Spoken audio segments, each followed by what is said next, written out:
21st of May 2021 by a user named Debbie F. Crankin, it posed the question about how to raise $200,000 for a graphic design project in the space of only 40 days with absolutely no prior experience or anything to base it on. Commenters would state that in order to raise that much money in such a short period of time, Debbie would need to build up a community beforehand, to which she would respond in a way that indicated interest, reading, "Do you mind giving me instructions to help me set up something like what you're mentioning?" To build said community, Debbie Crankin would create a TikTok account on which she would also begin said fundraiser with a goal of $245,000, additionally giving everyone a brief overview of her career. The only thing was, this fundraiser wasn't anything to do with her original design project as discussed on Reddit. In fact, it had nothing to do with her career at all. The urgent $245,000 fundraiser was apparently for Debbie's male to female transition fund. The description made no mention of any design project either, and instead focused on Debbie's struggle as a transgender woman. However, the most important thing to note from Debbie's fundraiser description was a statement regarding where the funds would go. She'd passively mentioned that the money might be used for housing and transportation, yet the overwhelming implication was that she needed finances to complete her transition, even going so far as to show photos and descriptions of the doctors who will be assisting her in the process. With the fundraiser established and ready to go, Debbie began to post consistently to her TikTok, with each video reinforcing this narrative that she was a struggling transgender woman in need of help from the community. Hey everyone, my name is Debbie. I have no family members or friends to support me after moving across the country to escape unsafe living situations and abuse. I struggled to find a place to live for nearly a year after arriving in California. After many would sympathize with her plight, Debbie gained over 50,000 followers within 6 months, and subsequently small donations averaging between $20 and $40 began to trickle into the fundraiser. However, the average donation amount and quantity would skyrocket after countless larger influencers got involved to help Debbie out, one of these being a creator by the name of Tarversia, who would create a 2 million view TikTok requesting that people go and help by donating to Debbie's fundraiser. In addition to raising awareness about Debbie's GoFundMe, Tarversia had also donated all of the money from her own TikTok creator fund, as well as agreed to donate any money that she would make from personal This is kind of interesting. deals. And you gave what you earned from the creator fund and any brand deals. And any brand deals. However, Tarversia wouldn't be the only person to donate large amounts of money to the fundraiser, as after it had gained traction with these larger influencers, the top donor list began to fill with $1,000, $2,000, and $4,000 donations, reaching $76,000 by mid-January 2022. That's pretty dank. However, as the old saying goes, there's no such thing as free money, and it'll be at this point that Debbie Crankin, the creator of the fundraiser, began to get exposed in every way, shape, and form. We have boosted your videos and tried helping you because we thought you were a struggling black transgender woman, and you weaponized your own identity to scam. The first red flag was without calm a the doubt fuck the response down, to man. having raised the initial Take a breather, man. $6,000. While most people will be happy, thankful, or grateful to have received this much money as a donation, it will become increasingly obvious that Debbie Crankin had absolutely zero appreciation or gratitude for the money that had been donated. Hey everyone, my name is Debbie and I'm a black transgender woman. This is Gavin, a white transgender man. Gavin was able to raise $50,000 in 3 days for his GoFundMe campaign. I've been fundraising for months at this point for life-saving gender-affirming care and my basic survival needs, and I'm still struggling to meet my full goal. This is a perfect example of how the LGBTQ community obviously doesn't care about the struggles of black transgender people. She'd post TikToks such as the one just shown, in which she didn't even acknowledge the amount that had already been donated, and instead said that she was being discriminated against, as another transgender TikToker had raised $50,000 in 3 days, which was unfair for Debbie. In addition to this, those who had donated and commented positive things on Debbie's fundraiser would be met with hostility. Go ahead, man. I'm listening. I think if you donate to any random project, it doesn't matter what it is, and you're donating, and you get scammed, that's your own fault, man. Who would have thought donating to some random project that you haven't done proper research, and you randomly get scammed? Oh, okay. Right, X? What do you think about that, X? Like, you know what, dude? Yo, X. I'm conflicted about that opinion because I have one of my own that doesn't fully line up. So yeah, I don't know, man. It's a good one though. I think it's a good one. It's decent. It's a decent take. Return. What was your take again? I forgot. Seriously, well, I actually didn't hear it. Fucking serious? Are you fucking serious? Just speed on it. Tell me. Are you fucking seriously? I was saying. If it doesn't matter what project it is, any project that you're donating to, if you don't do proper research and you randomly get scammed because you didn't research what you're donating to, that's on you.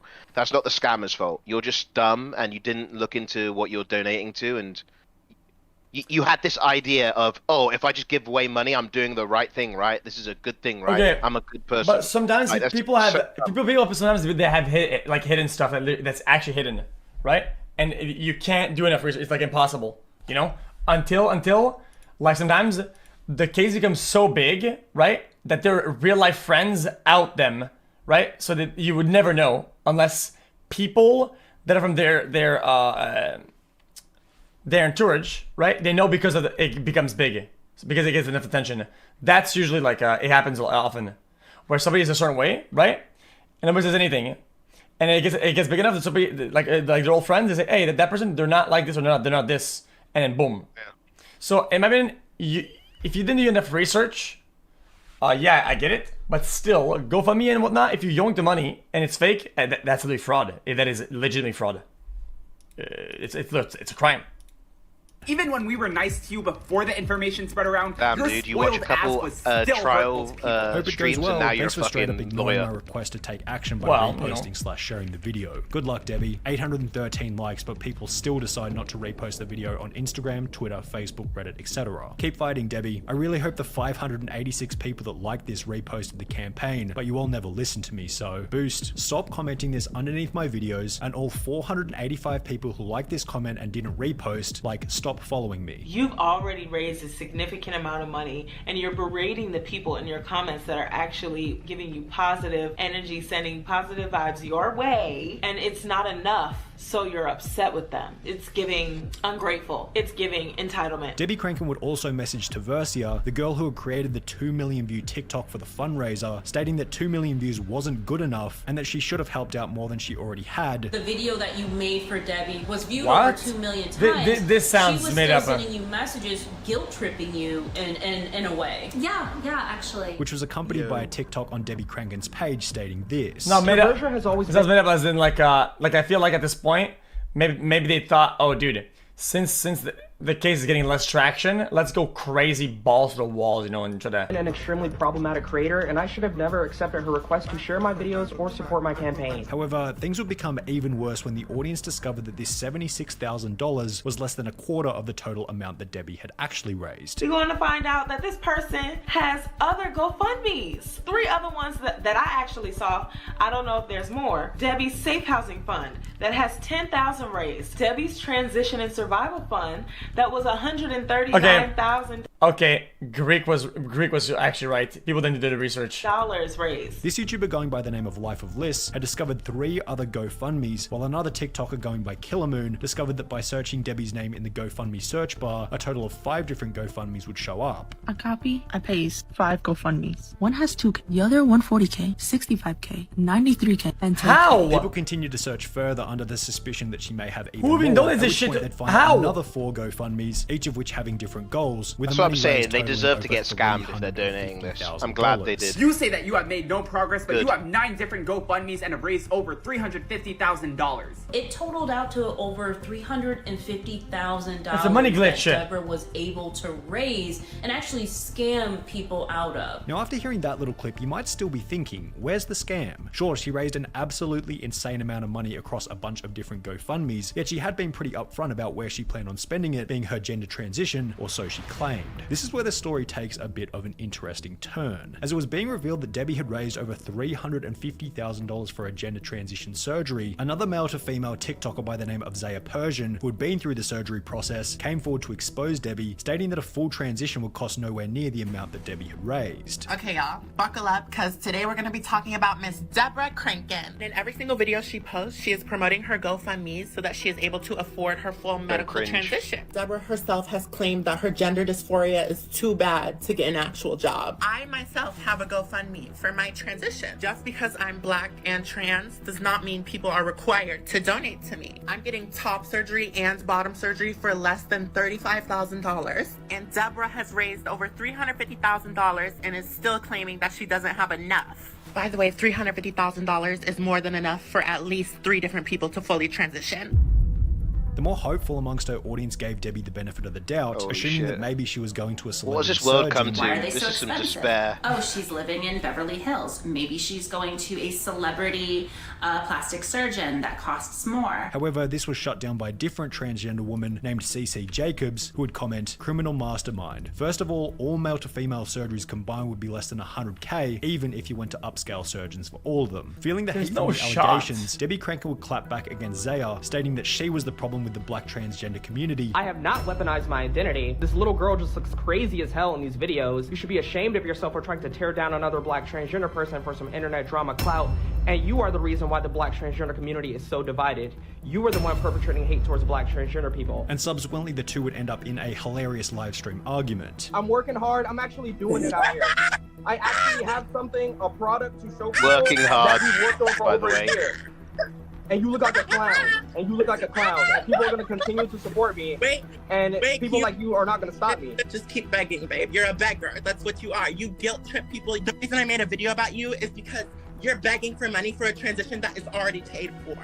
You're already paid for. You don't need any more money. Why are you asking for more when you have $350,000? Instead of Debbie addressing the claims on her TikTok with a decent rebuttal, she'd simply make her profile Strange private. world. She has gone private. So instead of answering these claims with a TikTok post, she's gone private. However, this only seemed to bring more attention to the drama, leading another TikToker to expose Debbie further by stating that in the state of California, all of the surgeries can actually be completed for free. I'm a black trans woman in Los Angeles. All your surgeries through Medicare can be done for free. Debbie does live in California. She could get all these things for free. But who needs $300,000 for surgery? So, if the surgeries could be completed for free or for less than $100,000, the obvious question was, where had the excess money gone? She has this expensive car, an expensive apartment that she's paying, and basically all of those funds went to supplement her lifestyle. So from what we understand, she hasn't really applied any of the money, any of the $350,000 to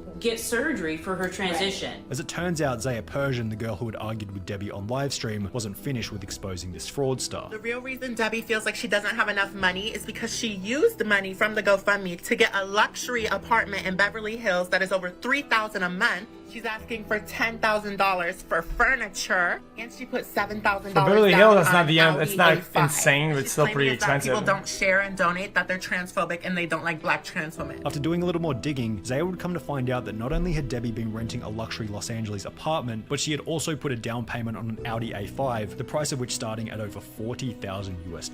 Debbie once again refuted these claims. You lied and said I have an Audi A5. I don't have an Audi A5, so I don't know where the I said I have one or where the you or anybody else is seeing an Audi A5. I don't live in Beverly Hills. You don't know my address. However, Zaya went on to post further proof showing that Debbie had been lying. Hate to break it to you, babe, but this is a screenshot from your GoFundMe with the bill of your car payment. And it says the color of your car is Mythos Black, which is a custom Audi color. Plus, the car only has 6 miles, which means it's just brand crazy. new. You may or may not live in Beverly Hills, but you do live in a luxury apartment somewhere in Los Angeles because your rent is $3,300 a month. And you said that you needed a car and a place to live for your survival and well-being. But I don't think a brand new luxury car and apartment is required for survival. As people were discovering this information about where the money had really gone, other TikTokers began to regret their decision to donate. This was a huge bummer to me since I donated to her while being a broke college student. It's also a bummer to me as a trans person since I feel like no one is going to believe us anymore. And this is arguably the most sinister part about the whole fundraiser. They're getting a lot of people You wonder why you're a who are going broke to student. use this as an Because imagine how many opportunity bad to decisions hate you've made, against including the trans donating. community. Yes, it's Like going deserved, to make a lot and of you are broke people who want with to your own help. mistakes. It makes them Don't second guess donate. doing that. I feel and like then donate they for what get you get less out of it. help as a I don't know. result. What doesn't help is that TikTok removes almost any piece If you of media don't have disposable income, donate. I don't know. negative sentiment toward Debbie Krenken. I For don't example, want the to live stream word show things just poorly. previously was shut down midway through for spreading misinformation. If you believe in something and you help something and that gives something in return, you feel good about it and whatever. I guess donate for that, but otherwise I don't know. Not sure what happened. How about donate and just help yourself in and your there family, it said, hey, live a good life. misinformation. While the creator going by Killer Moon, who we showed earlier, would make a comment on her video stating, she blocked me as well, but I students tried donating, making a like, video I'm showing broke, receipts, and let me TikTok said donate it my violated money to guidelines some for random bullying cause. and Surely that'll go well. Yeah, sure. Oh wait, they scammed me? No way, dude! as well, but I Holy tried making shit, a video dude. showing So receipts, that's and pretty TikTok dumb. said it violated guidelines for bullying and harassment. You might be able to argue that the story of Debbie Crankin represents one of the negative side effects of current popular culture, in which the only socially acceptable opinion to have about someone like Debbie is that she's a victim and nothing is going to change that. As has clearly been the case with Debbie Crankin, it breeds the potential for these individuals to believe that they're the only person suffering X, you and are should therefore donate, bro. entitled to unearned benefits, when in reality, we've all got a laundry list of unthinkably for the difficult memes. personal problems that we're trying to solve every single That's a day good from meme. the minute we wake up to the second we go to bed. How can Debbie Crankin be so sure that she's suffering more than the person next to her when she never has been and never will be in their shoes? None of us will ever have that opportunity to genuinely feel the pain of another person's daily struggle, so why are we so naive in believing that one person has a life that's easier Is than Bogey playing anyone Among else's? Us? Debbie's black and white thinking in a Among world of gray Us. clearly hasn't changed much, as she still updates her GoFundMe almost daily, always making sure to include a rude message, shaming her audience into donating, such as this one from last week reading, "No donations. I have not been raising any money and I've barely received any donations all year for my campaign. This is a serious problem that's I saw creating a no lot of stress spent. and a lot of problems. Then I get a need job to reach then. my full goal for my campaign, and if the lack of support continues, I'm going to have to do something different approaching fundraising. The lack of support has gone on for way too long, and I'm currently unable to move forward with the remainder of my transition, and I'm having trouble supporting my..." It's the biggest fundraiser out there. Literally, a job. Myself in this time. Please share my campaign and be sure to donate again if you can. I really need all hands on deck and more people helping to spread the word. What? It says me. I had jobs before. If I want to buy something, I go to work. What the fuck is wrong with you? I had a bunch of jobs before Greetings, YouTube. Before I was a professional idiot at the computer. I had jobs before.